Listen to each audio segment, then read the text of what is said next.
इसमें हमारे अंकल जी हैं कांग्रेस के, हरिकृष्ण, हमारे जो बहन कुमारी शैलजा जी के भाई हैं वो पहुंचे हैं, पायल जी पहुंचे हैं, गुप्ता जी हैं, वीरेंद्र भाई है।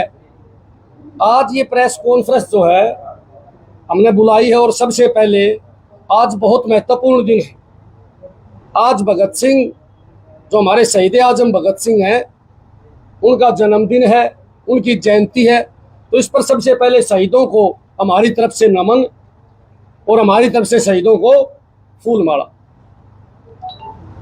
और मैं तो ये कहूँगा कि सभी को शहीदों के बताए मार्ग पर चलना चाहिए। शहीदों ने देश को इसलिए आज़ाद करवाया था कि हर आदमी को न्याय मिले और ईमानदारी से नेता राज करे। लेकिन आज के नेताओं ने जो युग पलट दिया, आपने देखा होगा किस प्रकार झूठ बोलते हैं। जो प्रधानमंत्री की कुर्सी पर बैठने वाले लोग हैं, इतना बड़ा पद है, वो झूठ बोलता है। मुख्यमंत्री की कुर्सी बैठने वाला व्यक्ति है, वो झूठ बोलता है। मंत्री की कुर्सी बैठने वाला है, वो लूटता है देश को। तो आज शहीद भगत सिंह की आत्मा दुखती है जब वो इन लोगों को देखते हैं। हमने प्रेस कॉन्फ्रेंस इसलिए बुलाई है कि आज हम एक एक से सवाल पूछेंगे। हम सवाल पूछेंगे सबसे पहले आपके पूर्व में मंत्री रहे कमल गुप्ता जी से, 2 बार विधायक रहे। भाई आपने 5 साल में क्या काम करे हैं? कोई एक काम गिनाने का काम करे जो हम बार बार पूछा उनसे। जब आपने कोई काम कराया नहीं, केवल लूट मचाई, तो आपको वोट किस आधार पर दिया जाए? हिसार की जनता के सवाल है। मैं पिछले 1 हफ्ते से घूमने लग रहा हूँ और हिसार की जनता ने सवाल मेरे को दिए और वो सवाल मैंने पूछने शुरू करे। कमल गुप्ता जी ने कभी किसी कॉलोनी में नहीं गए, कभी किसी गली में नहीं गए, तो आज वोट मांगने का अधिकार उनका नहीं है। उसके बाद में मेयर साहब गली गली घूम रहे हैं कि एक मौका दे दो, एक मौका दे दो। एक बार हिसार ने उनको मेयर बनाया था, मेयर की पावर हिसार में मंत्री जैसी है। ये काम करा मेयर साहब बताने का काम करेंगे। मेयर साहब ने काम नहीं, कांड करे, गिरान लाग जाओ तो उनके कांड पूरे को नहीं हो। और उसके बाद में एक हमारे बहुत ही मान सम्मान के योग्य है भाई, हमारी माता जी है सावित्री जिंदल जी, हम बड़ा आदर करते हैं उनका।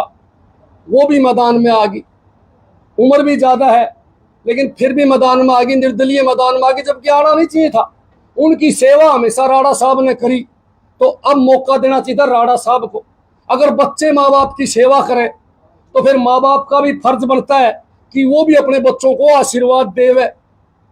राणा साहब को आशीर्वाद देके और राणा साहब की सख्त ड्यूटी लगानी चाहिए थी माता सावित्री जिंदल ने कि बेटा तू सेवा कर, क्योंकि सरकार कांग्रेस की आने लग रही है। और सरकार अगर कांग्रेस की आने लग रही है तो आपको पता ही है, आपको पता ही है भी कांग्रेस की सरकार आने लग रही है तो एक बात क्लियर है भी काम भी होंगे और सारा शहर में विकास भी होगा, सारा विकास भी होगा सारे शहर में।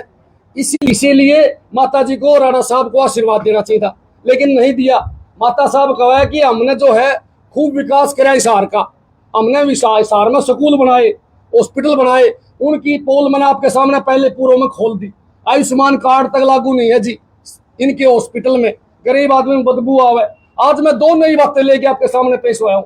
मैं माता जी से एक सवाल मैंने पूछा, स्टेज पे पूछा, भाई माता जी बताने का कष्ट करें कि आपके जो जिंदल की फैक्ट्रियां हैं, उन फैक्ट्रियों में आप लोगों ने यूनियन क्यों नहीं बनने दी? जबकि कर्मचारियों की यूनियन तो सरकार ने बेल आउट कर रखी है। सरकारी महकमों में भी कर्मचारियों की यूनियन है, मजदूरों की यूनियन है, लेकिन जिंदल फैक्ट्री में किसी में भी यूनियन नहीं बनी। जिसने प्रयास किया यूनियन बनाने का, उसका क्या हाल होया सारा हिसाब जाने। मैं तो बार बार एक बात पूछूं, अगर यूनियन बढ़ती तो वे मजदूर कर्मचारी अपना हक मांगते, लेकिन उनको पहले ही कुचल दिया। जब अपनी फैक्ट्रियों में तानाशाही करते हैं, हर जगह तानाशाही करते हैं, तो हिसार शहर इन पर कैसे विश्वास करेगा कि हिसार का भला करेंगे?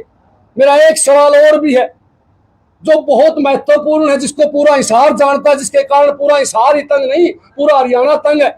जब हम हिसार के अंदर आते हैं तो जिंदल फैक्ट्री आती है, और जिंदल फैक्ट्री के पास में एक पुल बना है, सालों पहले पुल बना था। अपनी फैक्ट्री की जगह बचाने के लिए उस पुल को ही टेढ़ा करवा दिया गया, जहां हर रोज कोई ना कोई एक्सीडेंट होता है, हर रोज जाम लगता है, सारा शहर परेशान है। वो पुल कभी डबल नहीं हो सकता, कारण सिर्फ एक, जिंदल परिवार। जब जिंदल परिवार अपने स्वार्थ के लिए शहर में आने वाले रास्तों को ही बदल देते हैं, शहर में आने वाले रास्तों को ही बंद कर देते हैं, तो वो किस मुंह से कहते हैं कि मैं शहर का भला करूंगी, मैं शहर का विकास करूंगी? ये सवाल है मेरे जिंदल हाउस से। और मैं चाहता हूं कि जिंदल हाउस पे सफाई दे कि वो पुल टेढ़ा क्यों हुआ, वो पुल सीधा क्यों नहीं बना, और उस पुल पर हादसे हो उसके जिम्मेवार कौन है। इस बात की सफाई जिंदल हाउस ने देनी चाहिए। ये मेरे ही सवाल नहीं, राणा साहब के ही सवाल नहीं, ये पूरे हिसार के सवाल है, पूरे आवाम के सवाल है, पूरे हरियाणा के सवाल है। उद्योगपति हैं, मान लिया, देश की चौथी अमीर महिला है, मान लिया, अगर सेवा ही करनी है तो बिना एमएलए बने भी कर सके है। अब मेरा सवाल ये है, आज मोदी जी की रैली है, क्या उसका बेटा उसकी मदद करेगा या फूल वाले की मदद करेगा। जब फूल के वोट मांगेगा उसका छोरा नवीन जिंदल तो कपूत के लाओगा, और जब अपनी मां के मांगेगा तो पार्टी का गद्दार कहलाओगा। फैसला नवीन जिंदल ने करना है। मैं तो एक बात और भी कहूंगा कि कहीं ना कहीं दाल में काला है, पूरे हिसार वासियों दाल में काला है, देख लियो गड़बड़ करने की मूड में है पूरी पूरी।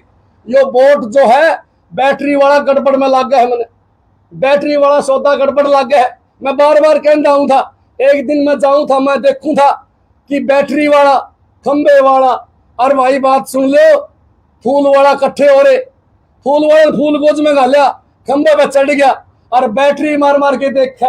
मैंने पूछा मंत्री जी के देखा, विकास ढूंढा है कई सार में, बोला ना एयरपोर्ट देखा है। और इतनी देर में उसने देखा बैटरी मार मार के कि सारे शहर में राडा राडा दिखे, सारे शहर में कांग्रेस कांग्रेस दिखे, तो एकदम खंबा पर नीचे उतरा, बैटरी फेंक दी और भाग गया। बैटरी वाला बैटरी उठा के चलिया, चासने की कोशिश करी, लट्टू फ्यूज हो गया बैटरी का, लट्टू भाग दौड़ के गलवाया, घर आए तो बैटरी के सेल डाउन हो गए। मैं तो माता जी ने एक बात कहना चाहूं, यह उम्र भाग दौड़ करने की नहीं है, कदे लट्टू गलवाते हांडो, कदे सेल गलवाते हांडो। आपने राणा साहब को तुरंत आशीर्वाद देना चाहिए ताकि आपकी सेवा कर सके, आपके वर्करों की सेवा कर सके, आपके शहर की सेवा कर सके। मैं तो एक बात और पूछूंगा पूरे हिसार शहर से, आप लोगों ने सरकार जिनकी आन लग रही है उनको वोट देने हैं या शहर को 5 साल बाद में पीछे धकेलना है। 5 साल पीछे धकेलना है तो वोट और कर डाल दियो, और अगर शहर की तरक्की चाहिए, शहर में विकास चाहिए तो राणा साहब को वोट दियो। राम निवास राणा एक देसी शरीफ आदमी है जो आपका बीच में रहेगा। बाकी जो प्रत्याशी है उनका आपने पूर्व में बेरा था, कोरोना काल में राणा साहब सैनिटाइज करे था, कमल गुप्ता घरा सुत्या था, मेयर घरा सुत्या था, माता जी का बेरा है कौन से देश में। इसीलिए मुसीबत तो कदे भी आ सके है, और मुसीबत के अंदर हमने ऐसे आदमी को चुनना है जो इस शहर में रहे और आपकी सेवा करे। 2 शब्द अब हमारे अंकल जी बूरा साहब बोलेंगे, 2 शब्द हमारे शैलजा जी के भाई जी बोलेंगे, और उनके उपरांत कृष्ण जो पूर्व में जिला पार्षद रहे कांग्रेस के युवा के उपाध्यक्ष है, वो भी यहाँ आए हैं, उनका भी स्वागत है, वो भी बोलेंगे। पहले आपसे जवाब ले लेंगे, पूछ लो। जैसे आपने कहा कि नवीन जिंदल आज जैसे भाजपा के मन से बोलेंगे सावित्री जिंदल, क्या सावित्री जिंदल को भाजपा ने उतार रखा है मैदान में, ऐसा लगता है आपको? भाई बात सुन लो, सख्त तो सारा शहर का हो रहा है, बाकी तो क्लियर फिल्म नहीं दे रहा है, सख्त तो हो रहा है कि कहीं ना कहीं बाईपास का रास्ता बना रखा है। कमल गुप्ता का सौदा जमदा ला गया नहीं ने, इसलिए कोई बाईपास ढूंढ लिया। और मैं बीजेपी वाले षड्यंत्रकारी है, कुछ भी कर सकते हैं ये लोग। कांग्रेस के भी तो आपके चेहरे नहीं दिख रहे, आप आरसी से आप आए यहीं के, बदंगरस गैरंग नहीं है, छत्रपाल सोनी है, वीर सिंह कालिया नहीं है, ऐसे में 10-15 नाम ही रामूला जो कि रामनिवास खाड़ा के साथ दिखाई नहीं दे रहे। जिन्होंने टिकट मांगी थी उनमें से कितने लोग यहाँ नजर आ रहे हैं? सारे के सारे फील्ड में डाकम डाक हो रहे हैं। यहाँ को बैठने की कुर्सी तो 5-7 तक ही मेरे भाई, सारे के सारे काम लाग रहे हैं। आप बैटरी लेके ढूंढोगे ना फील्ड में, आपने सारे नजर आओगे, सब काम लग रहे हैं, सब कांग्रेस पार्टी के सच्चे सिपाही। तो बैटरी सावित्री जिंदल वाली मांग कर ले आवाज़ ऐसे सावित्री जिंदल वाली के तो सेल डाउन हो रहे हैं, अपनी घर के लिए आओ, फायदा में रहोगे। चार्ज वाली ले लो मेरे हिसाब से तो चार्जिंग करे। प्यारलाल जी आप बताओ, आपके छोटे भाई है, चेयरमैन आप रह लिए 2 बार, इस समय जिंदल साहब के साथ ही आप लगे रहे, उनके साथ मुनाफे में आप वोट देते, तो इस समय हालात क्या लग रहा है, किस तरह की आपको लग रहा है कि जीत है, कितने मार्जिन से आ रहे हैं, कॉम्पिटिशन है, स्थिति क्या है? इस तरह है, इस कोई अब आज की हालात में जो ना हम जो समय बीतेगा, भी 5-6-7 दिन और हैं, तो और ज्यादा मार्जिन जो है बढ़ेगा। हम जो है ना अच्छी पोजीशन में चल रहे हैं, और जनता का प्यार, जनता का आशीर्वाद जो है जो जो हम नजदीक जा रहे हैं, जो बढ़ रहा है। आपके तो ना वीर सिंह ख्याली है, बहुत सारे ऐसे जो पार्षद थे पूर्व में, वो आपके नजदीक है, जो कांग्रेस पार्टी में फिलहाल है, क्या उनसे आप बातचीत हो रही है, अंदर खाते कह रहे हैं कि ठीक है हम साथ हैं, दिखाई क्यों नहीं दे रहे? वीर सिंह खैलिया से मेरी हर रोज बार बार बात होती है, और वीर सिंह खैलिया जो है अपने लिए काम कर रहा है। ऐसी कोई बात नहीं है कि वो काम ना करता हो। वीर सिंह खैलिया भी काम कर रहा है। वो आप जो ये बता रहे हो डॉक्टर जो सतरपाल सोनी भी काम कर रहा है। बजरंग गर्ग से मेरी बात नहीं हुई है। जी मैं एक सवाल पूछना चाहूंगा, कुमारी शैलजा जी प्रचार से काफी दूर रही, वो अभी रिसेंटली जो है वो प्रचार में तेजी उन्होंने दिखाई, इसकी वजह क्या क्या कांग्रेस पार्टी को इस चीज का नुकसान नहीं होगा? नहीं, कोई नुकसान नहीं बहन जी, कोई दूर नहीं थे इलेक्शन से।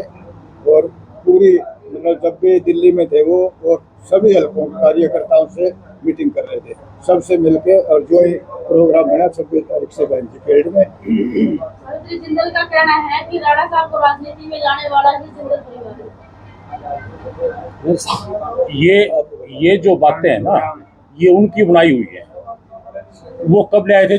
जिंदल हमारे से बाद में आया है। मैंने 1987 में जो है ना नगर परिषद का चुनाव लड़ा था एमसी का। जिंदल कब आए राजनीति में? 91 में। वो 91 में आए, बाद में आए हैं, मैं पहले आया हूँ। तो ये उनकी बातें जो है ना वो गलत है, निराधार है। हरपाल सिंह गुला एडवोकेट साहब, हो गई सारी बातें थोड़ी होती है। क्या कह रहे हो आप? हरियाणा में कितनी सीट आ रही है कांग्रेस की? पूरी की पूरी है ये।